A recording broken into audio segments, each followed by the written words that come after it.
perilaku.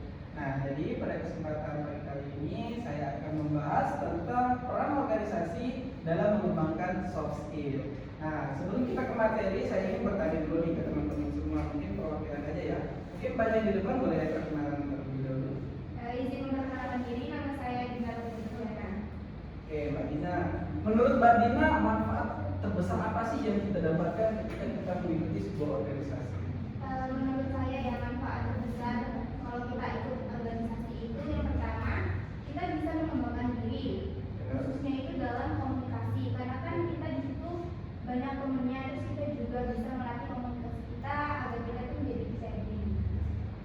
Oke, itu jawaban dari Mbak Dina sangat benar sekali ya. Jadi manfaat dari kita mengikuti organisasi itu selain kita melatih diri dan juga tentunya bisa menambah relasi. Oke, selanjutnya Mas di belakangnya boleh perkenalan.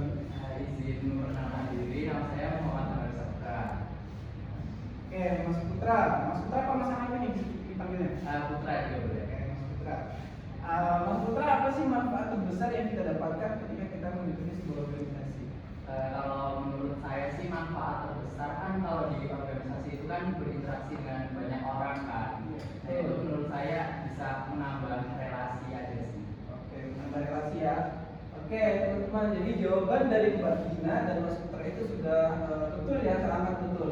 Nah, tetapi selain itu juga di dalam organisasi kita juga bisa mengembangkan yang namanya itu soft skill, teman-teman ya. Nah, jadi soft skill itu merupakan kemampuan non teknis yang berkaitan dengan cara seseorang berinteraksi, berkomunikasi, dan juga mengolah diri secara sosial di kehidupan kita sehari-hari. Nah, berbeda nih dengan hard skill. Kalau hard skill itu kan kemampuan akademiknya atau teknisnya gitu ya.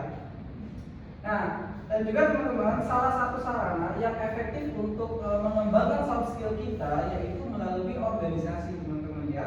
Jadi di dalam organisasi itu menyediakan berbagai kegiatan yang melibatkan interaksi langsung antar individu. Nah, jadi di dalam organisasi itu kita bukan hanya belajar tentang teori saja, teman-teman ya. Jadi melalui pengalaman secara langsung dan itu otomatis akan mengasah kemampuan diri kita. Oke, kemudian selanjutnya di dalam organisasi itu kemampuan berkomunikasi berkembang tentunya melalui kegiatan seperti rapat, diskusi, dan juga presentasi. Jadi anggota organisasi dituntut untuk mampu menyampaikan ide, pendapat, serta kritik yang jelas. Nah, tentunya hal ini secara tidak langsung menumbuhkan kepercayaan diri kita ya teman-teman. Terkadang kan mungkin dari teman-teman sering nih merasakan kita punya ide atau punya gagasan yang dirasa bagus gitu untuk kemajuan di organisasi kita atau untuk kemajuan ke depannya, tetapi terhalang oleh kepercayaan diri kita, teman-teman. Jadi mau tidak mau gagasan yang kita miliki atau ide yang kita miliki itu terpendam karena keterbatasan kepercayaan diri tersebut. Nah, selain itu juga teman-teman, organisasi juga menjadi tempat yang efektif untuk melatih kerjasama tim. Karena setiap program kerja ataupun di dalam struktur organisasi tersebut itu pastinya dilakukan per bidang atau sudah ada bagiannya masing-masing dan dilakukannya secara bersama-sama tentunya ya. Jadi anggota harus mampu bekerja sama tentunya dan juga saling menghargai pendapat dan bagaimana caranya kita harus bisa berkontribusi demi mencapai tujuan yang telah kita tetapkan bersama. Nah, yang tak kalah penting juga di dalam organisasi kita juga bisa mengembangkan kemampuan kepemimpinan kita atau leadership kita, teman-teman ya. Nah, jadi seorang yang diberi tanggung jawab sebagai ketua atau koordinator kegiatan akan belajar nih bagaimana caranya mengatur anggota, mengambil keputusan, serta menyelesaikan masalah. Nah, jadi pengalaman ini juga sangat penting ya teman-teman. Jadi bukan hanya cuma ketika di kehidupan sosial, tetapi juga itu berguna untuk kita nanti di dalam menghadapi dunia kerja, teman-teman ya. Jadi kepemimpinan itu sangat penting, teman-teman. Nah, selain itu juga keterlibatan di dalam organisasi membantu siswa mengelola waktunya, teman-teman ya. Jadi kita harus mampu nih menyeimbangkan antara kegiatan akademik dan juga organisasi. Nah, tentunya hal ini juga melatih disiplin kita ya. Selain melatih disiplin juga melatih tanggung jawab kita tentunya terhadap tugas yang kita miliki, baik itu untuk tugas kampus atau sekolah ataupun tugas kita di dalam organisasi. Nah, selain itu juga di dalam organisasi pasti mendapatkan tantangan atau permasalahan teman-teman ya. Nah, jadi di dalam organisasi itu bagaimana cara kita untuk menyelesaikan masalah atau bagaimana cara kita berpikir kritis untuk menyelesaikan masalah tersebut teman-teman ya.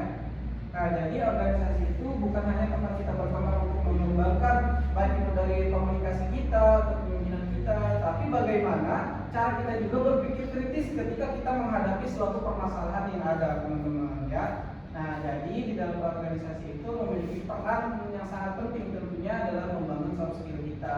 Jadi melalui pengalaman langsung, interaksi sosial dan juga berbagai kegiatan yang dilakukan, jadi siswa ataupun mahasiswa dapat meningkatkan kemampuan komunikasi, kerjasama dan juga kepemimpinan tentunya ya. Nah, jadi dengan demikian organisasi itu sangat penting bukan hanya tentang bagaimana cara memanajemen waktunya, tetapi bagaimana cara kita berlatih baik itu di dalam tim ataupun secara individunya teman-teman ya. Oke teman-teman, jadi mungkin itu sedikit ya pemaparan materi atau pemaparan yang bisa saya sampaikan. Mungkin dari teman-teman ada yang ingin ditanyakan, boleh silakan langsung ditanyakan.